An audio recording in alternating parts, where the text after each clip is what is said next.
Hi everyone, welcome to another Free Your Mind Friday. I'm Dr. Napasha Gettings, and I'm coming to you this week with a really special message called Mental Health Matters.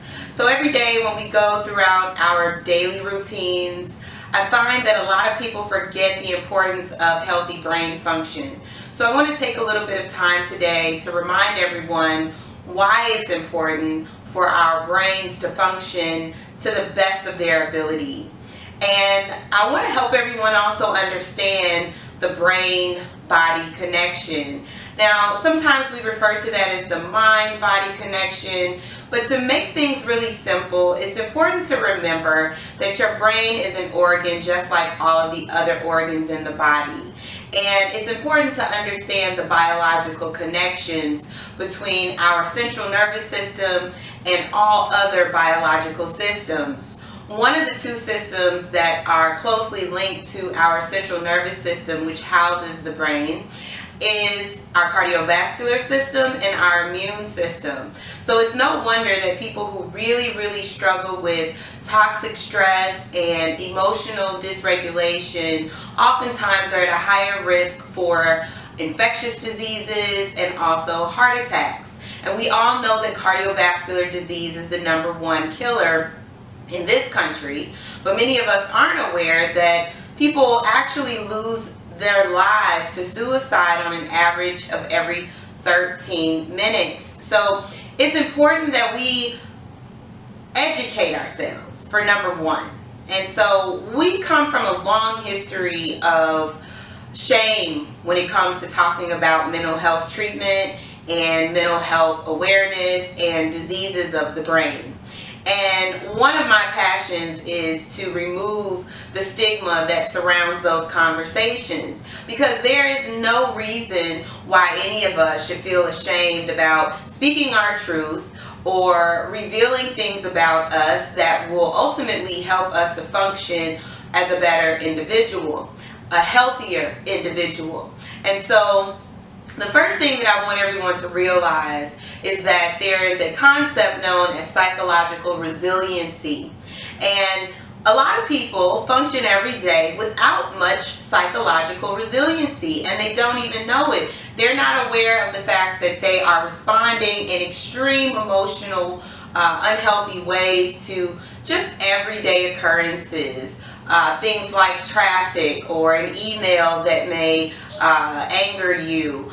People don't realize the danger of being in these emotional states. One of the reasons why being in those emotional states causes diseases in the body is because our brain is our central processing center. Our brain takes in all of this information, all of this stimuli, and it's responsible for kind of dictating how we respond physically to that that's going on around us. And one of the ways that the brain does that is by making a lot of different neurochemicals.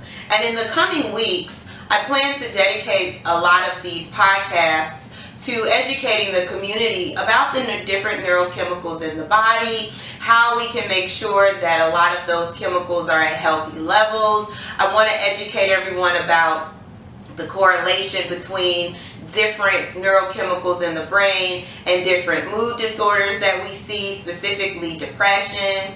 It's estimated that by the year 2025, major depression will be the second leading cause for disability in the United States. And the truth is, we have to look at the many cultural components, our lifestyle habits, the way that we spend our energy on a daily basis, and how that contributes to a statistic like that.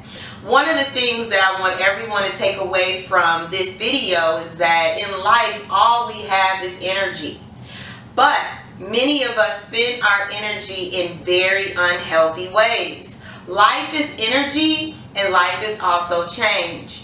And we have the opportunity every day to decide consciously how we're going to spend our energy.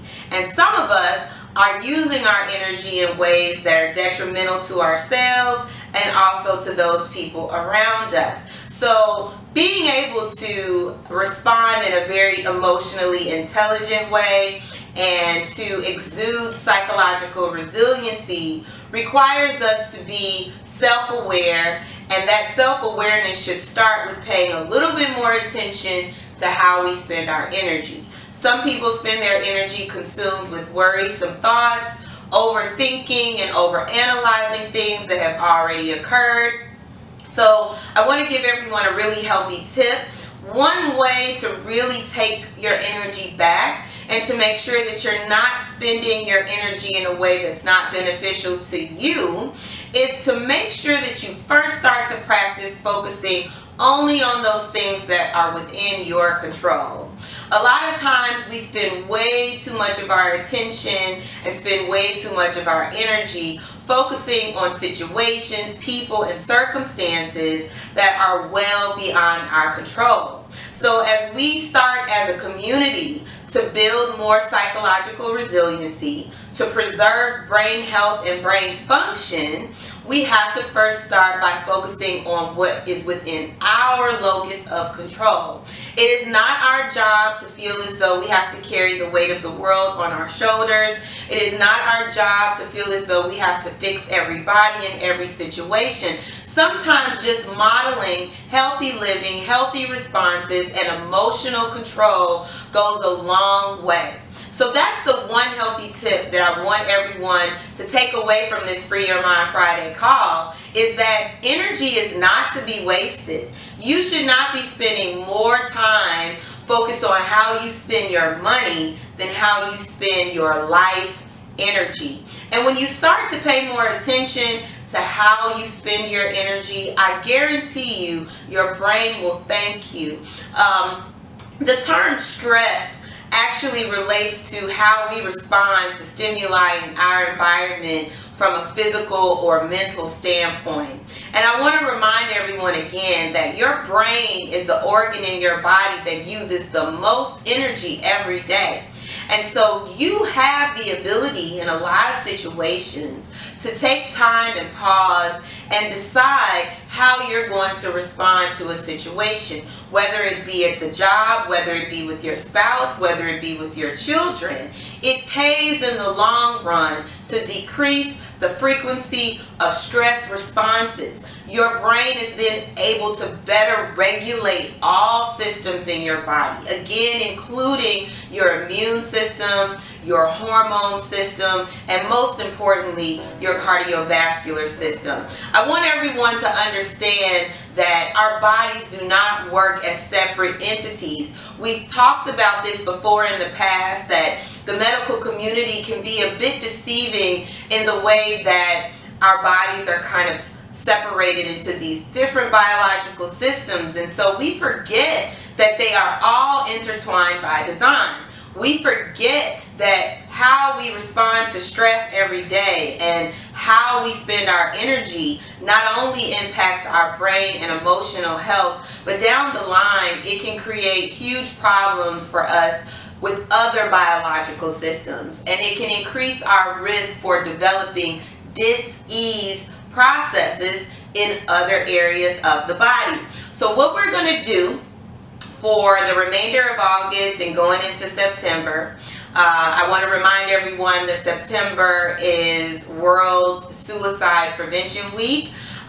So we're going to spend that month talking a little bit more about the neurochemicals in the brain, like serotonin, your natural endorphins. We're also going to talk a little bit about hormones and how those chemicals in the body can affect how we function on a daily basis. I also want everyone to be able to walk away with some very useful, healthy lifestyle habits that you can use in order to ensure that you're doing everything within your power to ensure optimal brain functioning. So on this Free Your Mind Friday, I want to remind everyone that your energy is precious. Life is energy. You should be very, very specific and calculated as to how you spend it. And in the long run, always remember that that energy will never come back to you. So once it's gone, once it's spent, that's it. So as you go through your day-to-day, make sure that you're taking your time to be calm. Make sure you're taking the time to say, is that worth my energy? Is that something that's within my control? If not, let it go. Move on. Also, make sure that you don't suppress your energy. A lot of people end up suppressing energy and not releasing things in a healthy way that need to be released. Again, because of shame. Again, because they've been taught that they cannot live in their truth. We're going to talk a little bit more about what denial and suppression of energy does to the human body. I want you to follow me on social media, Natasha T. Gettings. Please do share this podcast with friends. Free Your Mind Friday is here every week as a free mental health forum to educate the community about mind-body connection, health awareness. I want to thank you again for your time today. Please do visit my website, clearingconscience.com, for more information. And if you know someone who is in need of meeting or talking to a mental health professional, just has questions, wants to know more about what a consultation entails, please note that I do offer consultations on my website. Please don't hesitate to reach out to me. I'm here for you as a mental health professional in the community. Thank you, and as always, be well.